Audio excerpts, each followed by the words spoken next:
নমস্কার, জি 24 ঘন্টা আপনাদের স্বাগত। আমি শিলাদিত্য। শুরু করছি জনগণমন। একদিকে নবান্নের মেল আর অপরদিকে স্বাস্থ্য ভবনের সামনে অনর জুনিয়র চিকিৎসকরা। এই মুহূর্তে কিন্তু একেবারেই বোঝা যাচ্ছে স্নায়ু যুদ্ধ রীতিমতো চলছে। কোথায় দাঁড়িয়ে রয়েছে পরিস্থিতি, সমস্ত আপডেট এবং সমস্ত তথ্য নিয়ে আমরা আলোচনা করব। স্টুডিও রয়েছেন আমাদের সঙ্গে অতিথিরা।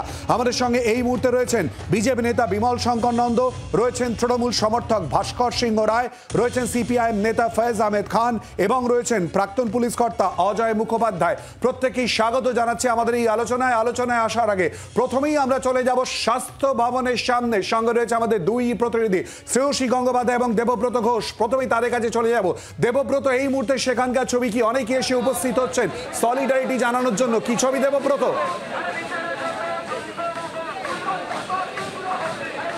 দেখো, এখানে এখনো আন্দোলন চলছে এবং জুনিয়র ডাক্তাররা পরিষ্কারভাবেই জানিয়ে দিলেন যে মেল তাদের কাছে এসেছে, তাতে কিন্তু তাদের কোনো সম্মতি নেই এবং অত্যন্ত অপমানজনক বলেই তারা সেটা মনে করছেন এবং যে কারণেই তাদের আন্দোলন এখনো পর্যন্ত চলবে, এমনটাই তারা পরিষ্কারভাবে জানিয়ে দিয়েছেন। আমার সঙ্গে এই মুহূর্তে রয়েছেন চৈতি ঘোষাল অভিনেত্রী। তিনি কিছুক্ষণ আগে এখানে এসে পৌঁছেছিলেন এবং তার থেকে আমরা জেনে নেব আজকের বিষয়টি সম্পর্কে বা আন্দোলন সম্পর্কে তার কি মতামত। আপনার কি মতামত? দেখুন, আন্দোলন সম্পর্কে তো একটাই, আজকে আমাদের রাস্তায় নামতে হয়েছে বিকজ আমরা জাস্টিস পাইনি। এবার সেই জাস্টিসের জন্য, এই অনাচারের বিরুদ্ধে লড়াই, সেটা তো রাস্তায় নামা ছাড়া আর তো কোনো উপায় রাখেনি রাষ্ট্র। তো যার ফলে আমাদের নামতেই হয়েছে এবং আমরা যতক্ষণ না জাস্টিস পাচ্ছি, যতক্ষণ না এই অনাচার বন্ধ হচ্ছে, আমরা রাস্তা ছাড়ছি না। একটা ইমেল এসছে এতক্ষণে, আপনারা সবাই জেনে গেছেন, এবং ইমেলের বক্তব্য কি এবং জুনিয়র ডাক্তারদের বক্তব্য কি সেটাও আপনারা শুনেছেন। সুতরাং যতক্ষণ এই অবস্থান চলবে এবং যা যা ডিমান্ডস আছে সেগুলো সম্পর্কে যে সম্মানজনক জায়গা থেকে যতক্ষণ না এক কথোপকথন হবে, এই আন্দোলন চলবে। আন্দোলনের রাস্তা থেকে সরছেন না, ইতিমধ্যেই কিন্তু জানিয়ে দেওয়া হচ্ছে। আর এই নিয়েই কিন্তু স্নায়ু যুদ্ধের যে পরিস্থিতি তৈরি হয়েছিল, এই মেলের প্রসঙ্গ নিয়ে জুনিয়র চিকিৎসকদের তরফ থেকে ঠিক কি বলা হচ্ছে, আর অপরদিকে চন্দ্রিমা ভট্টাচার্য তিনি বা কি বলেছেন, পরপর শোনাবো। বৈঠকের কোনো নবান্ন থেকে কোনো মেল আমাদের কাছে আসেনি। এটা হচ্ছে প্রথম বক্তব্য, যে আমাদের কাছে কোনো অফিসিয়াল মেল নবান্ন থেকে আসেনি। আমাদের কাছে এসেছে হেলথ সেক্রেটারি মেল থেকে আসা একটি মেল, এবং আমরা স্পষ্ট বলছি যে এই যে বৈঠকে বসার যদি সদিচ্ছা থাকতো, তাহলে কিন্তু তারা আরো অনেক ভালোভাবে, অনেক নমনীয় ভাবে, অনেক সেন্সিটিভ ভাবে আমাদেরকে সেটা জানাতে পারতেন। সেই জায়গাটা কিন্তু ওনারা রাখলেন না। আলোচনার পর সব সময় খোলা, কিন্তু আজকে আন্দোলনের 32 দিন পর আমরা আজকে এসে এখানে স্বাস্থ্য ভবনের সামনে জমায়েত করেছি, তাকে এইভাবে অপমানজনক ভাবে ডাকা, এটা কিন্তু অত্যন্ত আন্দোলনের স্পিরিটকে আঘাত করছে।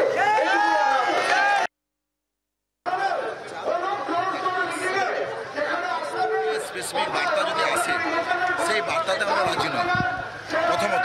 দ্বিতীয়ত হচ্ছে যে এই মেলের বয়ানে যা ছিল যে কতজন, 10 জন, আমরা মনে করি আমাদের সমস্ত মেডিকেল কলেজ জুড়ে যেভাবে এই আন্দোলনের বিস্তার এবং সাধারণ মানুষ যেভাবে এতে সমর্থন জানিয়েছে, এই সংখ্যাটা অত্যন্ত অপমানজনক। মুখ্যমন্ত্রী অপেক্ষা করছেন, এটা ভালো জায়গা যেমন, কিন্তু পাশাপাশি আমি বলতে চাই আমরা 31 দিন ধরে অপেক্ষা করছি। আমরা অপেক্ষা করছি আজ সারা রাত স্বাস্থ্য ভবনের সামনে, আমরা অপেক্ষা করেছি এর আগে লালবাজারও সারাদিন সামনে। আমাদের 5 দফা দাবি, এই দাবি যার কাছে রাখা যায়, তার দিক থেকে যদি ঊর্ধ্বতন কর্তৃপক্ষের দিক থেকে যদি মেল আসে, পর্যাপ্ত মেল সহকারে বার্তাও আসে, তাহলে আমরা বার্তা বিবেচনা করে দেখব এবং আলোচনার পথ আমাদের দিক থেকে সবসময় খোলা আছে। 10 জনকে আসার কথা বলা হয়েছিল যদি তারা আসতে চান। ইমেল গেছে প্রিন্সিপাল সেক্রেটারি হেলথের কাছ থেকে, 6টা-10-এ ইমেল গেছে। মাননীয় মুখ্যমন্ত্রী তার নবান্নের চেম্বারে অপেক্ষা করছিলেন যে যদি প্রতিনিধিরা আসে, অথবা 10-এর বদলে যদি আরো বেশি কেউ বলেন তারা যদি আসে। তিনি এতক্ষণ ধরে অপেক্ষা করেছেন, কিন্তু চিকিৎসকদের কাছ থেকে, আন্দোলনরত চিকিৎসকদের কাছ থেকে এখনো অবধি কোনো খবর পাওয়া যায়নি। কারা আসবেন, কেউ আসতে চান কি না, কোনো মাধ্যমেই কোনো খবর পাওয়া যায়নি।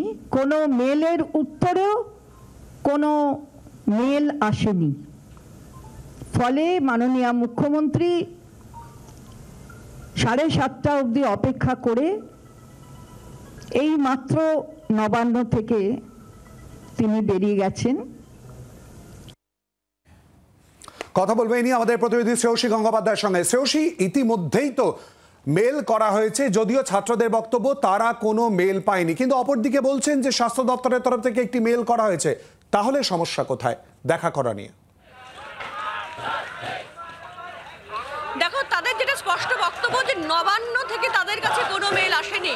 স্বাস্থ্য দপ্তরের প্রিন্সিপাল সেক্রেটারির কাছ থেকে তাদের কাছে মেল এসছে, যে প্রিন্সিপাল সেক্রেটারি পদত্যাগের দাবি নিয়েই তারা এই মুহূর্তে স্বাস্থ্য ভবনের সামনে রয়েছেন। পাশাপাশি তাদের এটা বক্তব্য যে এই মেলে নির্দিষ্টভাবে কোনো ইতিবাচক বক্তব্য বা ইতিবাচক কোনো ইঙ্গিত ছিল না, যেটা তাদের 5 দফা যে দাবি, সেই দাবি নিয়ে কোনো ইতিবাচক ইঙ্গিত ছিল না। ফলে সেই জায়গা থেকে দাঁড়িয়ে কিন্তু তারা এই মেলে তারা সম্মতিটা দিচ্ছেন না, অর্থাৎ এই মেলের পরিপ্রেক্ষিতে তারা যাচ্ছেন না। তবে তারা যেটা জানাচ্ছেন যে আলোচনার যে পথ, সেই পথ কিন্তু খোলা থাকছে যদি নির্দিষ্টভাবে সদর্থক ইঙ্গিতবাহী, অর্থাৎ তাদের যে 5টা দাবি, সেই দাবি নিয়ে সদর্থক ইঙ্গিতবাহী কোনো তারা মেল পান এবং সেই মেলের পরিপ্রেক্ষিতে যদি আলোচনায় বসার কথা বলা হয়, তাহলে কিন্তু সেক্ষেত্রে নির্দিষ্টভাবে সেই আলোচনার টেবিলে তারা যেতে রাজি আছেন। এবং তাদের যেটা বক্তব্য যে মেল তাদের কাছে এসেছিল, সেই মেলে মুখ্যমন্ত্রী তিনি আলোচনায় বসতে চান, এরকম নির্দিষ্ট কোনো তথ্য তাদেরকে বলা হয়নি। বলা হয়েছিল যে হায়ার অথরিটি আলোচনায় বসতে চান। ফলে সেই জায়গা থেকে সামগ্রিকভাবে খতিয়ে দেখে তাদের তরফে এই সিদ্ধান্ত। এবং এই মুহূর্তে যে তোমাকে চিত্রটা দেখাবো স্বাস্থ্য ভবনের সামনে, যেখানে রাস্তায়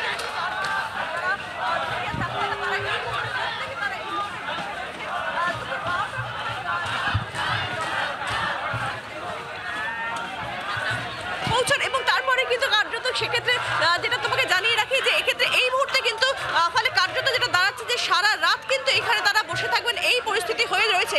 এই মুহূর্তে যারা ডক্টররা রয়েছেন তাদের সঙ্গে কথা বলবো। আপনারা রয়েছেন সারা রাত এই বসে থাকবেন? হ্যাঁ, আমাদের দাবি যেটা আছে ডিএমইর পদত্যাগ, প্লাস ওনারা মানে সেইটা থেকে আমরা অবশ্যই নড়ছি না। প্লাস ওনারা রিসেন্টলি আমাদের একটা মেল পাঠিয়েছেন, তাতে বলেছেন 10 জনের বেশি যারা রিপ্রেজেন্টেটিভ তাদেরকে না যেতে, 10 জনের মাত্র 10 জন যাবে, নবান্নতে গিয়ে কথা বলবে। আমরা এখানে বসে আছি ওনার স্বাস্থ্য ভবনের সামনে, ডিএমই এখানেই ছিলেন। আমরা নবান্নতে গিয়ে কেন কথা বলবো সেই জায়গাটা স্পষ্ট নয়, এবং 10 জন রিপ্রেজেন্টেটিভের বেশি যাওয়া যাবে না। আপনাদের সঙ্গে মুখ্যমন্ত্রী কথা বলার জন্য বসেছিলেন নবান্নতে, যেটা জানা যাচ্ছে। আমরা এখানে এসেছি আজকে ডিএমির পদত্যাগের হিসাবে। ডিএমই এখানেই ছিলেন, আমাদের প্রাইমারি কজ তার সাথে কথা বলে তাকে তার জায়গা, আমাদের দাবির জায়গাটা স্পষ্ট করা। হঠাৎ করে 10 জন রিপ্রেজেন্টেটিভ নিয়ে একটা অন্য জায়গা থেকে কথা বলার তো কোনো জায়গা নেই।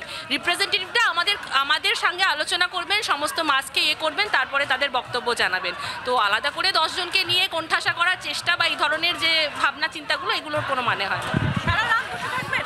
হ্যাঁ, সারা রাত বসবো। রাস্তার মধ্যে এইভাবে বসে থাকা, এটা তো অসুবিধাজনক না? কি বলছেন? रास्ते में जैसे आप लोग ऐसे बैठे हुए हैं, हाँ। कोई प्रॉब्लम नहीं होगा पूरा रात? हमको एकदम प्रॉब्लम नहीं होगा, पहले भी बैठे थे, अभी भी बैठेंगे। মানে বুঝতেই পারছো যে এখানে কিন্তু জুনিয়র ডাক্তাররা যারা, তারা কিন্তু সারা রাত এই মুহূর্তে তারা বসে থাকবেন। এবং আমার সহকর্মী জয়ন্তকে বলবো সেই চিত্রটা দেখাতে, যে প্রচুর জুনিয়র ডাক্তার কিন্তু তারা এই মুহূর্তে স্বাস্থ্য ভবনের সামনের যে রাস্তা, সেই রাস্তায় তারা কিন্তু এই মুহূর্তে তারা বসে রয়েছেন। এবং সেইখানে কিন্তু এই মুহূর্তে সেখানে তারা সেই মুহূর্তে তারা বসে রয়েছেন। এবং সেখানে কিন্তু কার্যত তারা সেই জায়গা থেকে দাঁড়িয়ে তাদের মধ্যে যে আন্দোলন, সেই আন্দোলন তারা একেবারেই শ্রেয়সী এই মুহূর্তে স্বাস্থ্য ভবনের সামনের ছবি তুলে ধরেছে। আর অপরদিকে মেলের প্রসঙ্গ বারবার করে উঠে আসছে। প্রিন্সিপাল সেক্রেটারির তরফ থেকে যে মেল করা হয়েছিল, সেই ছবিও কিন্তু আপনাদের সামনে আমরা তুলে ধরছি। আর ঠিক এই প্রসঙ্গ নিয়ে আলোচনা এবং পুরো বিষয় নিয়ে কথায় আমরা অবশ্যই করে আসবো। প্রথমেই বিমলদা, আপনার কাছে আসবো। মুখ্যমন্ত্রীর তরফ থেকে আহ্বান জানানো হয়েছে এবং বার্তা পৌঁছে দেওয়া হয়েছে স্পষ্টভাবে, যাতে আলোচনা করা হয় এবং একটা সিদ্ধান্তের জায়গা আসে। তারপরেও ছাত্ররা এই মুহূর্তে সরতে চাইছেন না, তারা তাদের আন্দোলনের জায়গায় থাকতে চাইছেন। কিভাবে দেখছেন? না, কেউই ইচ্ছে করে এরকম রাস্তায় বসে থাকে না। কারোরই এমন খুব ইচ্ছে করে না যে ইচ্ছে করে রাস্তায় বসে থাকি, সারা রাত বসে থাকি বরং যারা কাজ করতে চায় তারা কাজই করতে যায়। কিন্তু কথা হচ্ছে সরকার যদি ব্যুরোক্র্যাটিক অ্যাপ্রোচ দিয়ে এটাকে দেখতে চায় এবং ব্যুরোক্র্যাটিক পথের সমস্যা সমাধান করতে চায়, সরকার কিন্তু ব্যর্থ হবে। কারণ এই গোটা আন্দোলনটা কিন্তু ওই ব্যুরোক্রেসি বা সরকারি যে কাঠামো তার বাইরে চলে গেছে, জনগণের হাতে চলে এসছে এবং জনগণ মানে একদম অটোমেটিক্যালি স্পন্টেনিয়াসলি রাস্তায় নেমে পড়েছে। ন্যাচারালি এখানে খুব মানে সাবধানে এটাকে ব্যবহার করতে হবে। যিনি আগামীকাল সম্ভবত গিয়ে পদত্যাগ করছেন, রাজ্যসভার সদস্য তৃণমূলের জহর সরকার, তিনি একটা কথা কিন্তু বলেছিলেন, এখন সেই কথাটা ঠিকই বলেছিলেন যে মুখ্যমন্ত্রীকে সমস্ত কিছু তার যে মানে গাজোয়ারি ওটা ভেঙে বেরিয়ে এসে এই জুনিয়র ডাক্তারদের সঙ্গে কথা বলতে হবে, কারণ মানুষ কেঁপে গেছে। না, কথা বলতে চাইলেন তিনি কার ইমেল পাঠালেন? যার পদত্যাগ চাইছে ডাক্তারি ছাত্ররা, তার ইমেল থেকে পাঠালেন কেন? উনি ওনার নিজের একটা ইমেল আছে, সেখান থেকে পাঠাতে পারতেন। তিনি নিজে বলতে পারতেন যে হ্যাঁ আমি কথা বলবো তোমাদের সঙ্গে, আমি ইমেল পাঠাচ্ছি এসো। এই মমতা বন্দ্যোপাধ্যায় তো একসময় মানুষের নেত্রী বলে নিজেকে দাবি করতেন, যদিও ক্ষমতায় আসার পর সেখান থেকে তার প্রবল বিচ্যুতি ঘটেছে এবং জীবনে আর জননেত্রী হওয়া ওনার পক্ষে সম্ভব নয়। কিন্তু তবু আপাতত তো এইরকম আন্দোলনকে দূরে সরাতে বন্ধ করতে আন্দোলনটাকে আটকাচ্ছে। এই মুহূর্তে আমার হাতে যে ছবি রয়েছে, যে প্রিন্ট আউট এই মুহূর্তে রয়েছে এবং যে ইতিমধ্যেই মেল, সেই মেল আপনাদের সামনে তুলে ধরছি। এই মেল প্রিন্সিপাল সেক্রেটারির তরফ থেকে করা হয়েছে, একেবারে পরিষ্কারভাবে লেখা রয়েছে এবং যেটা লেখা হয়েছে, যেটা আপনারা দেখতে পাচ্ছেন, আমি জাস্ট বলে দিই মাত্র কয়েক লাইনের, যাতে উল্লেখ করা হচ্ছে, dear sir, reference ongoing agitation, your small delegation maximum 10 persons ব্র্যাকেটে লেখা রয়েছে, may visit Nabanna now to meet senior government representatives, list of delegation members may be sent by return mail with regards. ইতিমধ্যেই কিন্তু বিস্তারিতভাবে আপনাদের সামনে আমরা তুলে ধরছি। আমি একটুখানি ভাস্কর বাবু আমাদের সঙ্গে, আমি একটা লাইন শেষ করি। এই রকম ইমেল হলে কে কথা বলতে যাবে, কাকে বলা হয়েছে, কে কথা বলবে? মুখ্যমন্ত্রী নিজে ইমেল পাঠালেন না, তিনি ভাবলেন যে প্রিন্সিপাল সেক্রেটারি ইমেল হলে ছাত্ররা দৌড়ে যাবে ওনার সঙ্গে কথা বলতে।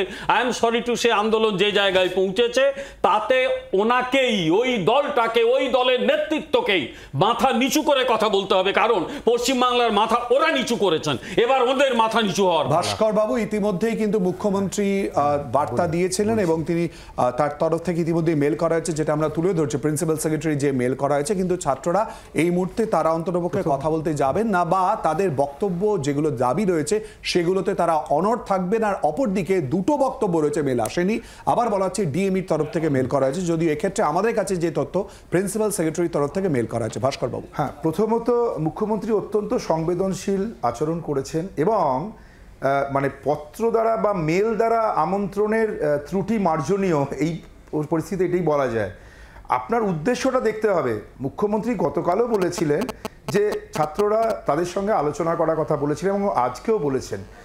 মেল প্রাপ্তি তারা স্বীকার করেছেন এবং আপনাদের প্রতিবেদনের মাধ্যমে দেখলাম একজন বলেছেন যে 10 জনটা যথেষ্ট সংখ্যা নয়, আরেকজন বলেছেন নবান্ন থেকে আসেনি।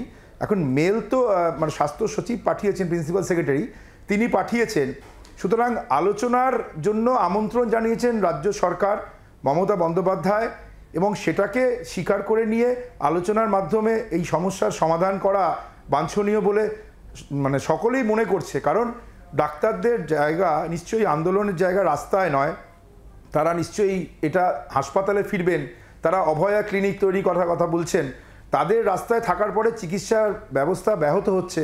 এই কথাটা যদি না হতো তাহলে তারা অভয়া ক্লিনিকের কথা বলতেন না। যে ডাক্তাররা আজকে রাস্তায় বসে আছেন তারা কাজে ফিরবেন এবং তাদের যে দাবি, সেই দাবিগুলো নিয়ে মমতা বন্দ্যোপাধ্যায় আলোচনা করবেন, এটা আমন্ত্রণ করেছেন। সেই আমন্ত্রণের মেলের ক্ষেত্রে যদি কোনো ত্রুটি হয়ে থাকে, আপনারা যে কোনো আমন্ত্রণ বা নিমন্ত্রণে দেখবেন সেই ত্রুটি মার্জনীয় থাকে, সেটা মনে করে আমার মনে হয় ছাত্রদের অবিলম্বে এই আলোচনায় বসা উচিত। ভাস্করবাবু একটু প্লিজ আমাদের সঙ্গে থাকুন, আপনিও বলছেন যে কথা, আমি একটু প্রত্যেকের প্রতিক্রিয়া নিয়ে নেব। ফয়সাল প্লিজ প্লিজ বিমলদা, বিমলদা আপনি কি কথা বলছেন? বিমলদা এটা দায়িত্ববান রাজনৈতিক ব্যক্তি, প্লিজ বিমলদা, না বিমলদা এইদিকে নিয়ে যাবেন না, অত্যন্ত সেনসিটিভ বিষয় নিয়ে আমরা আলোচনা করছি, প্লিজ বিমলদা বোঝার চেষ্টা করুন।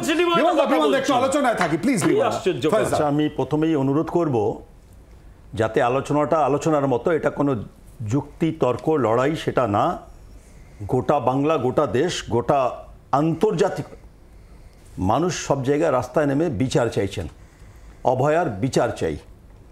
ফলে এই ইস্যুতে আমাদের মনে হয় না যে অন্যান্য ইস্যুর মতো আমাদের সেই লড়াই হওয়া উচিত।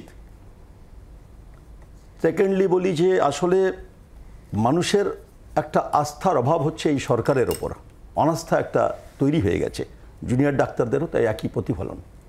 থার্ডলি হচ্ছে যে পদ্ধতিগতভাবে দেখবেন এর আগেও ডক্টর কুণাল সরকার, ডক্টর সুবর্ণ গোস্বামী তাদেরকে লালবাজার থেকে ডাকা হলো।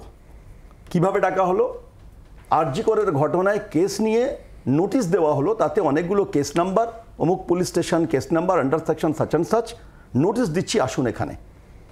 তারা গেলেন এবং তারপরে সিপি তার সঙ্গে কথা বলে যা বুঝলেন, কারণ ডাক্তারদের তখন থেকেই রাস্তায় নেমে তারা নিয়ে গেছিলেন ডাক্তারকে, আইনজীবীরাও সঙ্গে ছিলেন।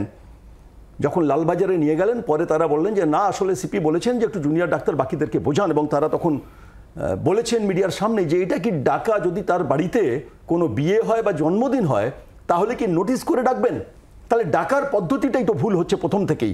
এই ক্ষেত্রেও যার এগেনস্টে তারা পদত্যাগের দাবি করছে তারা প্রথম থেকে, লালবাজারও একই অবস্থা, বিনীত গোয়েলের অপসারণের দাবি করেছিল, পরবর্তীকালে তারা এখন আজকে এসছে স্বাস্থ্য ভবনে প্রিন্সিপাল সেক্রেটারির পদত্যাগ, তাকে অপসারণের দাবি। একটুখানি আমি একটা লাইনের জন্য আটকাচ্ছি। পুলিশ কমিশনারের পদত্যাগের দাবি করেছেন, এখনো তাদের আজকের যে 5 দফা দাবি রয়েছে তার মধ্যে এটাও যুক্ত রয়েছে। আপনি একটু মনে করে দেখুন, লালবাজারের সামনে যে সারা রাত ধরে অবস্থান বিক্ষোভ হয়েছে সেখানেও কিন্তু বক্তব্য ছিল পুলিশ কমিশনারের সঙ্গে দেখা করে তারা তাদের বক্তব্য জানাবে এবং দেখা করেছিলেন, তার হাতে দিয়েছিলেন। হ্যাঁ, যদি মুখ্যমন্ত্রী আজকে যে ঘটনা ঘটিয়ে গেছে, গোটা দেশ জুড়ে মানুষ যেভাবে আমাদের দিকে তাকিয়ে পশ্চিমবাংলার দিকে, মুখ্যমন্ত্রীকে উচিত ছিল যে তাদের দাবি আজকে যদি মানুষের কনফিডেন্স দিতে হয় তাহলে প্রথম থেকে বিনীত গোয়েল হচ্ছেন দায়ী। পুলিশের যা ছিল, তার মা বাবা সবই বলেছেন আমি সেই দিকে যাচ্ছি না, কিভাবে বডিটাকে, কালকে সুপ্রিম কোর্টেও সেটা রিফ্লেক্ট হলো। সিবিআই যিনি লয়ার ফিরোজ এদুলজি এটাকে রিপ্রেজেন্ট করলেন যে তাড়াহুড়ো করে বডি নিয়ে যাওয়া, তার সঙ্গে অনেকগুলো তথ্য সেখানে জমা পড়েনি। ফলে সেখানে পুলিশের ওপর যে একটা নো কনফিডেন্স, সেই জায়গা থেকে তাকে পুলিশ কমিশনারকে অপসারণ করা উচিত ছিল। অপসারণ করা উচিত ছিল রাজ্যের স্বাস্থ্যমন্ত্রী এবং পুলিশ মন্ত্রী, কারণ ফেলিওরের দিক থেকে তাহলে মানুষ বুঝতেন যে না সরকার কিছু করছে, অভয়ার মা বাবা বুঝতেন যে না আমার বিচার পাবো। এখন তো মানুষ একদম অনাস্থা, বিচার পাবে না, জুনিয়র ডাক্তারদের আজকে নেমে সে জায়গা। এবং কালকে যেভাবে একদিকে বলা হচ্ছে উই ওয়ান্ট জাস্টিস, বিল আনা হচ্ছে, মানুষকে ভাওতা দেওয়া হচ্ছে যে ফাঁসির বিল। গত সপ্তাহে শিলিগুড়ির আদালত পক্সো মামলায় ফাঁসি দিয়েছে, তার মানে কি রয়েছে আমার প্রশ্নটা ছিল মানে এখন এই মুহূর্তে যেটা কারেন্ট বা বার্নিং ইস্যু পুরো ঘটনায় যেটা দাঁড়িয়েছে সেটা হচ্ছে যে এই মেল এবং তার পরিপ্রেক্ষিতে ছাত্রদের বক্তব্য যে তারা বক্তব্য দেবে না। আমি প্রশ্ন করেছিলাম পুলিশ কমিশনারের সঙ্গে দেখা করেই কিন্তু তার পদত্যাগ দাবি করেছেন, আপনি বলছেন যে ডিএমই মেল করেছে যেটা ছাত্রদের বক্তব্য অনুযায়ী, সেই বক্তব্যের পরিপ্রেক্ষিতে। অভিষেক, আচ্ছা, প্রথম কথা হচ্ছে যারা আন্দোলন করছেন তাদেরকে আমার কুর্নিশ, আপনারা দেখিয়ে দিলেন যে ভারতবর্ষে আসলে আন্দোলনটা কিভাবে করতে হয়। গান্ধীর ধাত্রীভূমিতে অহিংস অসহযোগ এইভাবেই করতে হয়। Hats off. সরকারের তরফ থেকে, প্রশাসনের তরফ থেকে একাধিক প্ররোচনা আসবে, আপনারা কিন্তু আপনাদের এই অহিংস অসহযোগ থেকে সরবেন না। এটুকু একটা বিনীত আবেদন থাকলো, একটা কারণেই আবেদন থাকলো, কারণ সরকার গত কয়েকদিন ধরে ডাক্তার এবং জনগণকে প্রতিপক্ষ বানাবার চেষ্টা করছে, একটা আমরা ওরা করার চেষ্টা করছে যে হ্যাঁ ডাক্তাররা ডিউটিতে যাচ্ছে না বলে এখানে রুগীদের মৃত্যু হয়েছে। আমার খুব বিনীত প্রশ্ন, আপনারা তো মমতা বন্দ্যোপাধ্যায় মুখ্যমন্ত্রীর সঙ্গে সঙ্গে স্বাস্থ্যমন্ত্রীও, আমি জাস্ট একটা আইনের কথা বলি, আজকে যে ডাক্তাররা বলেছে না কেন এক্স্যাক্টলি ঠিক দাবি করেছে, sexual harassment at workplace 2013 act, যেটা হচ্ছে নির্ভয়া কাণ্ডের পর হয়েছিল। অভিষেক, আমি জাস্ট একটুখানি মানে এখনকার প্রসঙ্গে যে প্রশ্নটা ফয়েজদাকে করেছিলাম, অর্থাৎ মূলত এই মেল মুখ্যমন্ত্রীর তরফ থেকে আবেদন যাতে তারা বসেন আলোচনায়,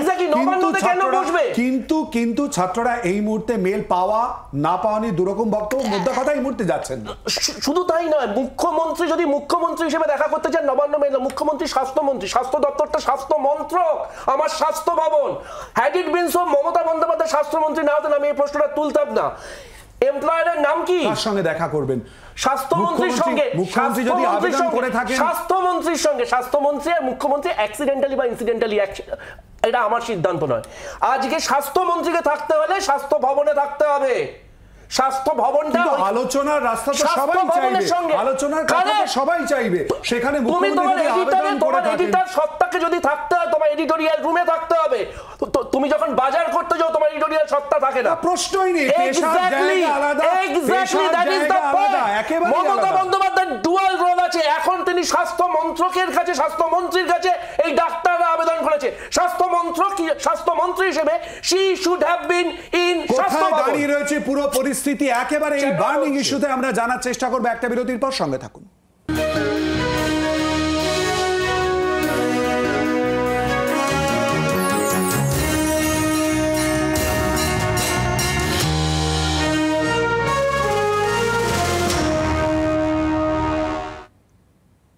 বিরতির পর আবার আপনাদের স্বাগত। অজয়দা, বারবার করে প্রশাসনের ভূমিকা নিয়ে প্রশ্ন উঠেছে। ইতিমধ্যেই ছাত্রদেরকে যদিও আবেদন জানানো হয়েছে, ছাত্ররা এই মুহূর্তে যাচ্ছে না বা জুনিয়র চিকিৎসকরা, তা তাদের বার্তায় স্পষ্ট, কিন্তু পুলিশের ভূমিকা নিয়ে প্রশ্ন তো উঠেই চলেছে পরপর। অজয়দা, দেখুন, পুলিশের তো এটা অনস্বীকার্য, এই কেসটি, এই অভয়াকাণ্ড, এটা নো ডাউট একটা হিনিয়াস ক্রাইম। একটি ডাক্তার রেপ উইথ মার্ডার, যার সর্বোচ্চ পানিশমেন্ট হচ্ছে মৃত্যুদণ্ড। তো সেই শুরু থেকেই কিন্তু এটা অস্বীকার করা যায় না। শুরু থেকে কিন্তু একটা ক্যাজুয়াল ম্যানারে কিন্তু এই ইনভেস্টিগেশনটা শুরু হয়েছে। প্রথমে আমি বলছি, 1 নম্বর হচ্ছে আপনার এফআইআরটা, যেখানে রাত্রেবেলায় মিডনাইট তথা ভোর রাত্রের দিকে ঘটনাটা ঘটলো, সেখানে সকালবেলা গড়িয়ে দুপুর গেল, দুপুর গড়িয়ে বিকাল গড়িয়ে রাত্রেবেলাতে এফআইআর হলো, নাম্বার 1। নাম্বার 2 হচ্ছে যে এই ঘটনার পরপরই যখন তার বাড়ির লোককে খবর দেওয়া হলো, বাড়ির মা বাবা, তাদেরকে কিন্তু আসল ঘটনাটা প্রথমের দিকে ব্যক্ত করা হয়নি, যেটা আপনাদের এই মিডিয়া দেখে, যেটা আমি আসল তথ্যটা তো আমরা মিডিয়া দেখেই বা পেপার দেখেই আমরা পেয়েছি। তাতে করে তাকে প্রথমে ধানায় পানায় করে তাকে বলা ঠলা হয়েছে তাদের বাড়ির লোককে। কোনো রকমভাবে প্রথমেই এটা যদি বলে দিত, তাহলে এখানে একটার পর একটা যে পুলিশের ওপর যেই দোষারোপটা আসছে তার সঙ্গত কারণ আছে, এটা অনস্বীকার্য। আজকে পুলিশে আমি দীর্ঘদিন চাকরি করেছি বলে যে আমার পুলিশে কোনো দোষ নেই ইত্যাদি ইত্যাদি, এটা আমি বলতে পারবো না কোনো মতেই। কিন্তু এটাও অ্যাট দ্য সেম টাইম যে প্রিন্সিপাল অ্যাকিউজড বলুন আর যাই বলুন, ওই সঞ্জয় রায়, যথেষ্ট এভিডেন্স আছে, তাকে কিন্তু কলকাতা পুলিশই ধরেছে। আচ্ছা, এবার যেটা করেনি, যার জন্য এত সমালোচনার সম্মুখীন হতে হচ্ছে দাঁড়ান, তো সেটা হচ্ছে 1 নম্বর হচ্ছে এই যে পোস্টমর্টমের ক্ষেত্রে, পোস্টমর্টম যেখানে একটা স্ট্যান্ডিং অর্ডার আছে যে মানে সকাল থেকে রাত্রেবেলার মধ্যে, মানে সন্ধ্যের আগে পর্যন্ত পোস্টমর্টম হবে, সেখানে রাত্রেবেলার দিকে পোস্টমর্টমটা হয়েছে বলে জানা গেছে। তো এইরকম ভাবেই তো বারবার করে আলোচনায় উঠে আসছে, তারই উত্তর খোঁজার চেষ্টা। আর এই মুহূর্তে যেদিকে সব থেকে বেশি গুরুত্বপূর্ণ নজর, অর্থাৎ ছাত্রদের আন্দোলন, যা ইতিমধ্যেই তারা জানিয়ে দিয়েছেন সারা রাত তারা অবস্থানে থাকবেন, এই নিয়ে আলোচনায় ফেরত আসবে একটা বিরতির পর। সঙ্গে থাকুন।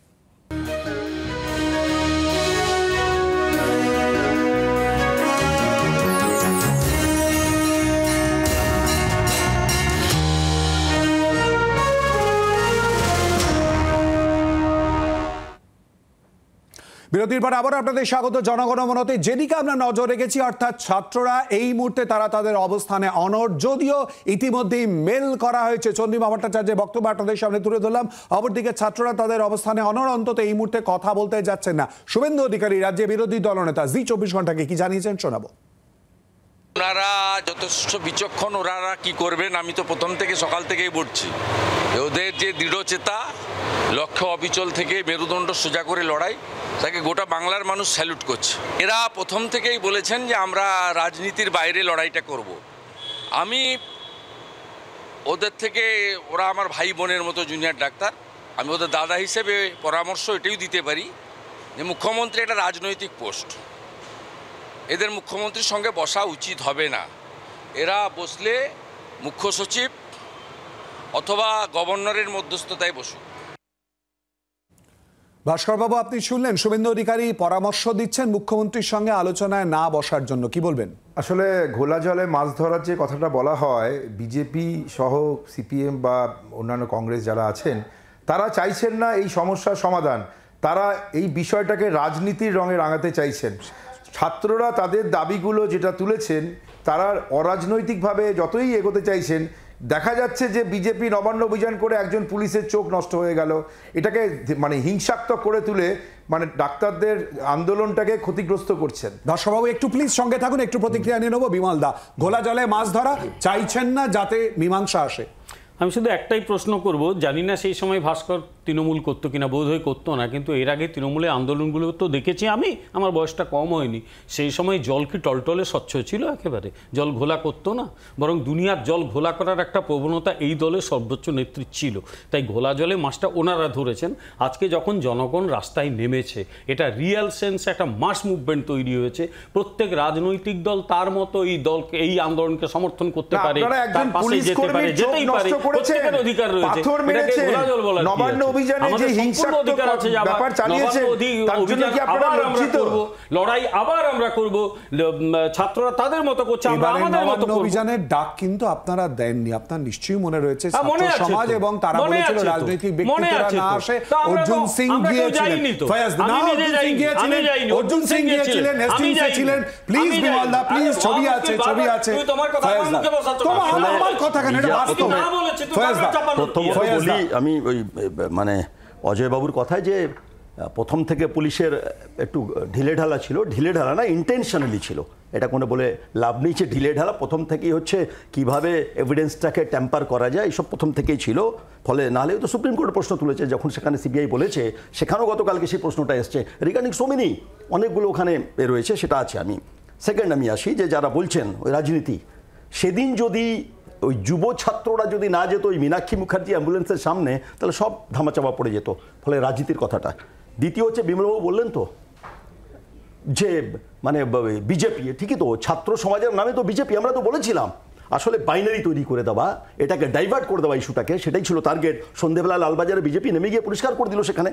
আবার বলি, যতই বলুন শুভেন্দু বাবু, যতই বলুন বিমল বাবু, আসলে এনাদের যে মাথা যেখানে এনাদের রয়েছে, দড়িজা যার হাতে রয়েছে, মোহন ভাগবত তো বলেই দিয়েছেন কেরলের তাদের সভাতে যে ওখানে মুখ্যমন্ত্রী মমতা ব্যানার্জিকে ডিস্টার্ব করা যাবে না। নাটক করছেন এখানে, এটা মানুষকে না না, এটা তথ্য রয়েছে, অভিনয় না করে, নাটক না করে, মানুষ যারা বিচারের দাবিতে লড়াই করছেন তাদের পাশে, তাদের আমি বলবো, তারা ওই রাজনীতির মধ্যে দাঁড়িয়ে তারা যে লড়াই করছেন সেই লড়াই করছেন। আগে আমি একটু অভিষেকের প্রতিক্রিয়া। প্রথম কথা, মুখ্যমন্ত্রী রাজনৈতিক পোস্ট হয় না, মুখ্যমন্ত্রী প্রশাসনিক পোস্ট হয়। উনি আমার সাংবিধানিক গার্জিয়ান। আমি মুখ্যমন্ত্রীকে ভোট দিইনি, মুখ্যমন্ত্রীর দলকে, কিন্তু উনি আমারও মুখ্যমন্ত্রী। শুভেন্দু অধিকারী অন্য সংবিধান পড়েন কিনা আমি জানি না। দ্বিতীয় কথা হচ্ছে, ভাস্কর দা একটা খুব ইন্টারেস্টিং কথা বললো যে সমস্যার সমাধান। সমস্যাটা ক্রিয়েট কে করলো? সমস্যাটা ক্রিয়েট করলো স্বাস্থ্য মন্ত্রক, যার হেড হচ্ছে মমতা বন্দ্যোপাধ্যায়।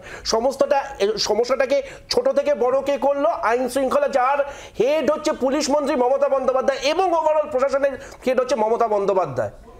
সমস্যা করছো তুমি, সমস্যাটাকে পার্সুয়েট করছো তুমি, সমাধান আমি করব, চ্যাংরামো হচ্ছে। Having said all the thing, সব কিছু ছেড়ে দিলাম, এখানে দাঁড়িয়ে আমরা চাইছিটা কি? রাজনীতি জায়গা থেকে আমরা যেহেতু রাজনীতি করি, একটা আমার বাড়ির একটা মেয়ের সঙ্গে নারকীয় ঘটনা ঘটেছে, চারতলাটা গড়ের মাঠ নয়, সেখানে ফ্রি অ্যাক্সেস পায় কি করে? আমি যেটা দিয়ে শুরু করলাম, তোমার এই জব প্রিমাইসের ভেতর তোমার কোনো এমপ্লয়ির সঙ্গে যদি অপ্রীতিকর ঘটনা ঘটে, তোমার সিইও ইজ আনসারেবল। আবার এখানকার সিইওর নাম মমতা বন্দ্যোপাধ্যায়, হেলথ মিনিস্টারের নামও Mamata Bandyopadhyay. Last but not the least, সবার শেষে একটু আগে যে কথাটা ফয়াজদা বললো, আমি ঠিক ইকো করতে চাই। এই গত এক মাসের ভেতর বাকিবুর রহমান, শঙ্কর আড্ড সহ লোকেরা কিন্তু জামিন পেয়েছে। গতকাল সুকন্যা মণ্ডল জামিন পেয়েছে। এই যে সামনে যে লড়াইটা দেখছি, তদন্ত আমি তুমি করব, আমরা 8টার সময় গলা ফাটিয়ে একদম মানে বিপ্লব এনে দেবো, ওখানে অবস্থান হয়ে যাবে। তদন্ত করার আমরা অথরাইজডও নই, কম্পিটেন্টও নেই। যারা অথরাইজড তারা যদি চার্জশিট জমা না দেয়, সিদ্ধান্ত এরমভাবে হবে এবং লোকজন বেল পাবে। না, অবশ্যই তদন্ত কোথায় দাঁড়িয়ে রয়েছে সেদিকে নজর থাকবে। সুকন্যা মণ্ডল, আজকে জামিনের সিদ্ধান্তের কথা খবরে ইতিমধ্যেই সামনে চলে এসেছে, আমরা এই প্রসঙ্গে একেবারেই ঢুকবো না। জহর সরকার জি 24 ঘন্টাকে তিনি ঠিক কি বলেছেন আমলা প্রসঙ্গ নিয়ে শোনাবো। আপনাদেরও তাদের এক্সপিরিয়েন্স থেকে বলতে হয় যে স্যার এটা আমার মনে হয় ঠিক হবে না। আমি জানি না তারা বলছে কিনা, কারণ এইসব কথাবার্তা আমরা বাইরে কখনো প্রকাশ করি না। কিছু হাওয়ায় ভেসে আসে কথা এরকম যে এর সাথে তর্ক হয়েছে। আমলারা আমার মনে হয় এক শ্রেণী আমলা, উপরতলার নবান্নের এক শ্রেণী আমলা তারা ঝুলিয়েছে মনে হচ্ছে আমার। ভাস্করবাবু কি বলবেন জহর সরকারের এই বক্তব্য আমলা প্রসঙ্গে? না, জহরবাবুর বক্তব্যের কোনো জবাব দেব না। এর কারণ হচ্ছে যে জহরবাবু যে বিষয়টাকে যেভাবে দেখছেন সেটা উনি কোন জায়গা থেকে দেখছেন, রাজ্যসভার সাংসদ হিসেবে দেখছেন নাকি বিদায়ী একজন মানে পদত্যাগী মানুষ হিসেবে দেখছেন, তার দেখা দৃষ্টিভঙ্গিটা কিন্তু সঠিক নয়। না, সাধারণ মানুষ হিসেবে দেখলে আমি আপনাকে বলছি একটা মেয়ে আছে। দেখুন একটা কথা হচ্ছে যে ভাস্কর দা, আমি তোমাকে ব্যক্তিগতভাবে চিনি, তৃণমূল দা করলো, তুমি একজন সজ্জন মানুষ, একটা মেয়ের সঙ্গে ঘটেছে। Let's call spade a spade. কিন্তু এখানে যদি আন্দোলনটা সবাই শুরু করেছিল ওই খুনি এবং ধর্ষককে খুঁজে বার করা এবং তার চূড়ান্ত শাস্তি হওয়া, যেটা প্রথম দিক থেকে বলা আসছে, কিন্তু সেই জায়গা থেকে যদি দাবিগুলো অন্যদিকে বেশি গুরুত্ব পায়, অন্যান্য দাবির দিকে দাবি হচ্ছে ভাস্কর, আমি তোমার স্টেট ফরওয়ার্ড একটা প্রশ্ন করছি, তোমাদের দলের লোকেদের দেখে মনে হচ্ছে তোমরা দিওয়ানের অমিতাভ বচ্চন সিনড্রোমে ভুগছো। पहले जाके उस आदमी से साइन लेके आओ जिसने मेरे हाथ में लिख दिया था मेरा बाप चोर है। আরে কবে কে কি প্রতিবাদ করেনি তার জন্য কিছু যায় আসে না। কলকাতা পুলিশ একজনকেই গ্রেফতার করেছেন, তারপরে সিবিআই কিন্তু আর কাউকে গ্রেফতার করেননি। সুতরাং এখানে আপনাদের দুটো বিষয়কে গুলিয়ে দেওয়া যাবে না। ছাত্ররা যে দাবি করেছে সেই দাবির প্রতি সহানুভূতিশীল বলেই মুখ্যমন্ত্রী তাদেরকে বলেছে, নবান্নতে তাদের আলোচনার জন্য ডেকেছে এবং আপনারা চাইছেন না যে আলোচনার মাধ্যমে তাদের দাবিগুলোর আলোচনার মাধ্যমে নিতে যান। স্বাস্থ্য ভবন আজান্ডে মুখ্যমন্ত্রী নবান্নতে তাদেরকে কালকে তোমরা অন্য স্ট্যান্ডার্ড অপারেটিং প্রসিডিউর জানানোর পদ্ধতি নিয়ে সন্দীপ ঘোষের নাম বারবার করে উঠেছে। আজ যখন আদালতে তোলা হয় তখন ঠিক কি পরিস্থিতির, যখন আদালত থেকে বেরিয়ে নিয়ে আসা হচ্ছে তখন চটি ছুঁড়ে পর্যন্ত মারা হয়েছিল, সেই ছবি আপনাদের সামনে একটুখানি তুলে ধরছি এবং সেই ছবি তুলে ধরতে ধরতে আমরা আলোচনা করব। জাস্ট ছবিটা দেখাচ্ছি মানুষের মধ্যে এই মুহূর্তে এই পুরো ঘটনা এবং সন্দীপ ঘোষের নাম আরজি করের প্রাক্তন অধ্যক্ষ হিসেবে কোথায় দাঁড়িয়ে রয়েছে সেই পুরো প্রসঙ্গে এবং মানুষের রাগ বা ক্ষোভের প্রসঙ্গে যে ছবি আজকে উঠে আসে আদালতের বাইরে সেটাও কিন্তু আপনাদের সামনে তুলে ধরছি। বিমলদা, জহর সরকারের প্রসঙ্গে এবং এই যে অ্যাগ্রেশনটা এখনো রয়ে গেছে। না, খুব স্বাভাবিক, মানুষের আক্রোশ এবং ক্রোধ বেড়েছে। তার কারণ হচ্ছে মানুষ কিন্তু অনেক দিন ধরে ফুঁসছিল, আজকে তাদের যে ক্ষোভটা প্রায় আগ্নেয়গিরির লাভার মতো বেরিয়ে আসছে। এবং পার্থ চ্যাটার্জিকে যখন নিয়ে যাওয়া হয়েছিল আইএসআই হসপিটালে তখন চোট্টর বলে লোকে ইএসআই হসপিটালে তখন তাকে গালিগালাজ করেছে। বীরভূমের একেবারে বেতাজ বাদশাহ অনুব্রত মণ্ডলকে গরুচোর বলে গালি দিয়েছে পাবলিকে। মানুষের ক্ষোভগুলো এভাবেই বেরোয়, কিচ্ছু করার নেই। আর সবচেয়ে বড় কথা, আমি ভৈয়া সাহেবকে একটা কথা বলি, যে যখন নবান্ন অভিযান ছাত্র ডাকলো সেখানে আমাদের অনেকে গেছে, আমি যাইনি কারণ প্রমিনেন্ট মুখ লোকে ভাবে এই বিজেপি চলে গেছে, কিন্তু আমরা তো আমাদের বহু মানুষ, আমি নিজেও যখন মেয়েরা রাত জেগেছিল 14ই আগস্ট সেখানেও তো গেছি, না বলিনি। আপনাদের দলের কিছু নেতা তারা ইয়ে করে বলে দিল যাবেন না ওখানে, হলো কি 6% ভোট বহু কষ্ট পেয়েছেন, এবার 3% হয়ে গেছে। গেছে 12টা বেজে। আসলে এনারা তো ভোট ছাড়া কিছু বোঝেন না, অভয়ার বিচারেও ভোট খুঁজছেন, মানুষ তার জবাব দেবেন। আমরা যাইনি কার কারণে? পুলিশের ওপর আক্রমণ করার জন্য না, আন্দোলনটাকে গণতান্ত্রিক পদ্ধতিতে যেভাবে হচ্ছে আমরা দেখেছি তো। গতকালকে লালবাজারে গেছি, আমরা লালবাজার চলো করেছিলাম ওই পুলিশ কমিশনারের অপসারণের দাবিতে। আমরা তো ভাঙচুর করতে যাইনি।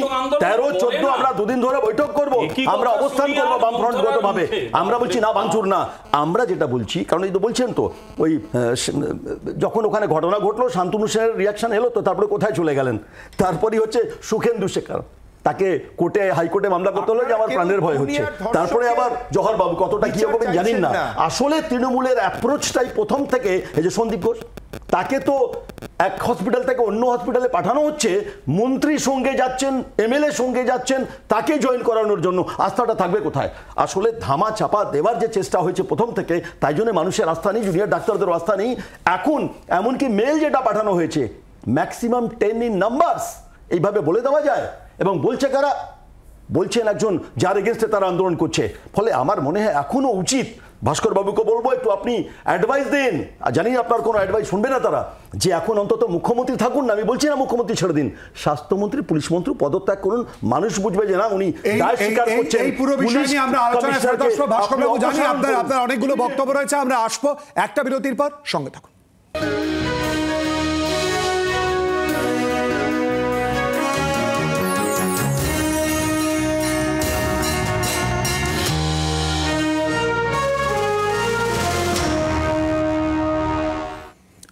বিরতির পর আবার আপনাদের স্বাগত। মানুষ তাকিয়ে রয়েছে যেদিকে, অর্থাৎ বিচারের দাবি, আর তারই সঙ্গে এই মুহূর্তে জুনিয়র চিকিৎসকদের আন্দোলন চলছে। তাহলে সমাধান কি বেরোবে? মুখ্যমন্ত্রী ইতিমধ্যেই বার্তা দিয়েছেন। ফয়জদা, আসলে বার্তাটাই হচ্ছে না, প্রথম থেকে অ্যাপ্রোচটা খুব ভুল অ্যাপ্রোচ।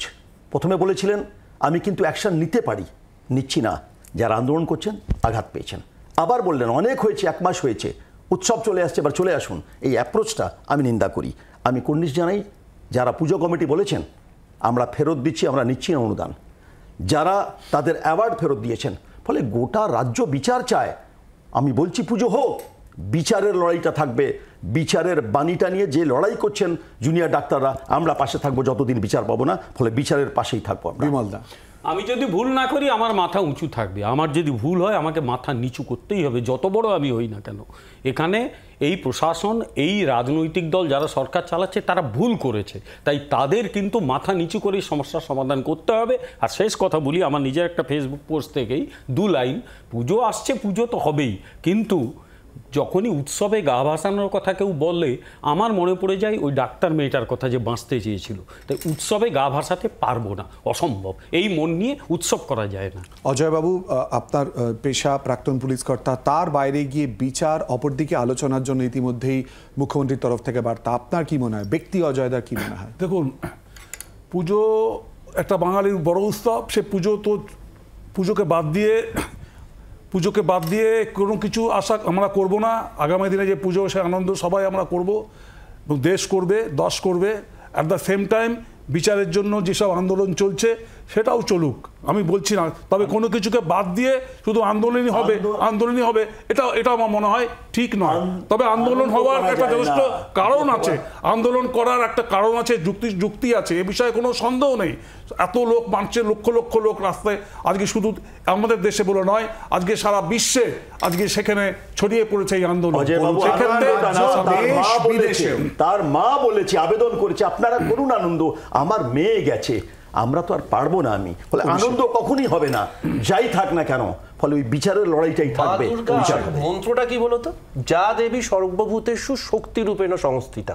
কেন করি বলতো? আমরা মহিষাসুরকে বধ করতে, রূপক, সেই রূপকটার উদযাপন আমরা কোনোদিন তখন করতে পারবো না যখন বাস্তবের মহিষাসুররা বিচার পাবে না। 1, 2, মমতা বন্দ্যোপাধ্যায় এর সঙ্গে গত পরশু অর্থনীতিকে জুড়ে দিলে, এই যে হকার ভাই ইত্যাদি, গত 2 মাস আগে হকার উচ্ছেদ, তোমার আর্কাইভ খুলে দেখাও, আমি সেদিন এখানে তোমার চ্যানেলে ছিলাম, হকার উচ্ছেদ নিয়ে উনি যে বক্তব্য বলেছিলেন, তাহলে সেই বক্তব্যগুলো তখন ভুলছিল কি? নাম্বার 3, এই মুহূর্তে হচ্ছে না, ইতিমধ্যে কলকাতা পুরসভা তরফ থেকে সিদ্ধান্ত, এখন চাপে পড়েছে, এখন অনেক কিছুই হবে না, ওসব কথা বাদ দাও তো। মানে 400 ইঁদুর কে বিল্লি বল যে আমি খজে যাচ্ছি। লাস্ট বাট নট লিস্ট, কালকে মমতা বন্দ্যোপাধ্যায় ইন্টারেস্টিং একটা কথা বলেছেন। উনি বলেছেন যে এই যে রাত্রি 10টার পর তো মাইক বাজানো যায় না, বা আপনারা রাস্তা বন্ধ করছেন। শ্রীভূমির রাস্তা বন্ধ হয় মহালয়ার আগের দিন থেকে, আপনি উদ্বোধন করতে আসেন, তখন অসভ্যতাগুলো বা সমস্যাগুলো মাথায় আসে না। তখন মাথায় আসে না যখন আপনার ছোট ছোট ছেলে মেয়েগুলো রাত্রিবেলা ডিজে পার্টি করে। ডিজে পার্টির থেকে অনেক বেশি সুচারু আন্দোলন হচ্ছে এখানে, গ্রাফিতি আঁকা হচ্ছে, গান গাওয়া হচ্ছে। এটা আপনার সিদ্ধারাতে ঠান্ডা স্রোত বইতে পারে, কিন্তু মা দুর্গা মায়ে আমাদের এখানে আসবে উমাকে রক্ষা করতে, প্রত্যেক বাড়ির উমাকে। দেখুন, তদন্ত করছেন সিবিআই এর দপ্তর ঘেরাও করা উচিত, বিচার করবেন সুপ্রিম কোর্ট। আরজিকর পাহারা দিচ্ছেন সিআইএসএফ। এখানে যে পরিকাঠামোগত কিছু বিষয় নিয়ে ডাক্তাররা প্রশ্ন তুলছেন, কিন্তু আমাদের প্রধান যে দাবি সেটা হচ্ছে নির্যাতিতার খুন এবং ধর্ষককে ধরা এবং তার শাস্তি, ফাঁসির দাবি, সেই দাবি থেকে আমরা সরে যাব না যাই। এবং যারা রাজনৈতিক বলে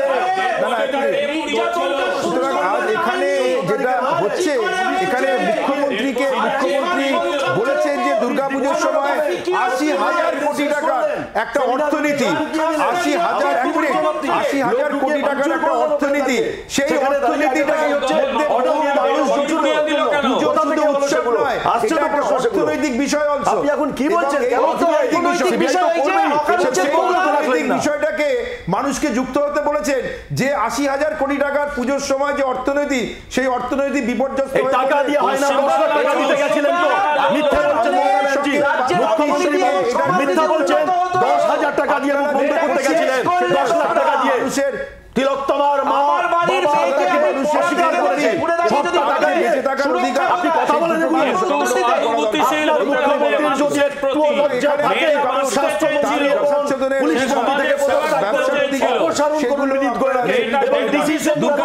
উৎসব নয়, দুর্গাপুজো একটা অর্থনীতির বিষয়, সেটাও যেন মাথায় রাখা হয়। অর্থনীতির কথা বলছে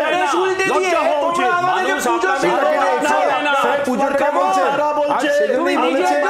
দাবি থেকে সরেননি, দাবি থেকে সরেননি।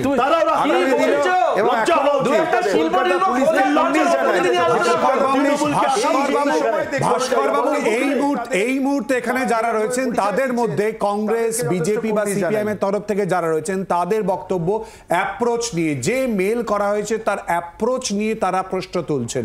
আপনি কি বলবেন? আমাকে জিজ্ঞেস করলেন তো? হ্যাঁ ভাস্কর। হ্যাঁ, দেখুন, মেল করাই বলছি যে মেল করার পদ্ধতিগত ত্রুটি, এটা যদি মেনে নেওয়া যায়, উদ্দেশ্যটা কিন্তু মেনে নেওয়া উচিত। ত্রুটি আপনার এখানে মুখ্যমন্ত্রী স্বয়ং নবান্নতে অপেক্ষা করছিলেন তাদের সঙ্গে বসার জন্য, তারা এলে আপনি দেখবেন। এবং কিছু রাজনৈতিক দল চাইছেন যে এই আলোচনা বেশিও আসতে পারে, আর এখানে বলা হয়েছে সেই সমস্যার সমাধান হোক। এবং উন্নয়নের জন্য এই ত্রুটির মধ্যে দিয়ে তোমাকে শেষ করতে হয়েছে। এই প্রসঙ্গে এই মুহূর্তে ঢুকছি না ভাস্করবাবু, আলোচনার মাধ্যমে মীমাংসার জন্য যে মেল ইতিমধ্যেই মুখ্যমন্ত্রীর তরফ থেকে করা হয়েছে, ইতিমধ্যেই যে মেল আমরা তুলে ধরেছি, আবারও দেখাচ্ছে প্রিন্সিপাল সেক্রেটারির তরফ থেকে যে মেল, এতে সমস্যা কোথায়? এক্স্যাক্টলি, জাস্ট আমি কয়েক সেকেন্ড সেই জায়গায় পদ্ধতিগত ত্রুটির কথা বলছেন। কখনোই খারাপ নয়, প্রথম থেকেই মুখ্যমন্ত্রী দেখুন এই মেলের ভাষা কোথাও কি মনে হয়েছে খারাপ? মমতা বন্দ্যোপাধ্যায়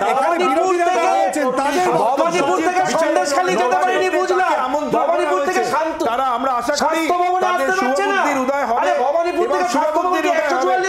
আগামীকাল নিশ্চিত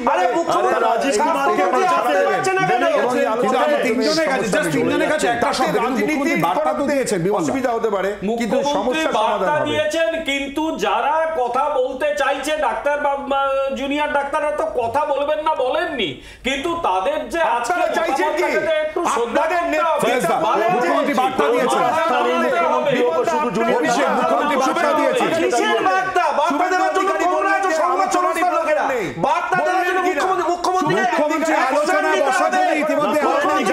কিন্তু ছাত্ররা তাদের অবস্থানে মেল পাওয়া না পাওয়া এই নিয়ে তাদের দুবার করে বক্তব্য কিন্তু উঠে এসেছে।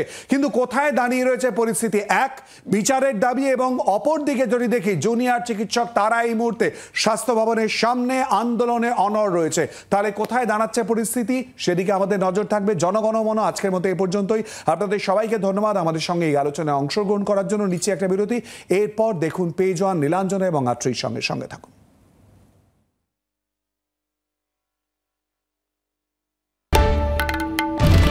বাংলার আওয়াজ, বাঙালির আবেগ, জি 24 ঘন্টা।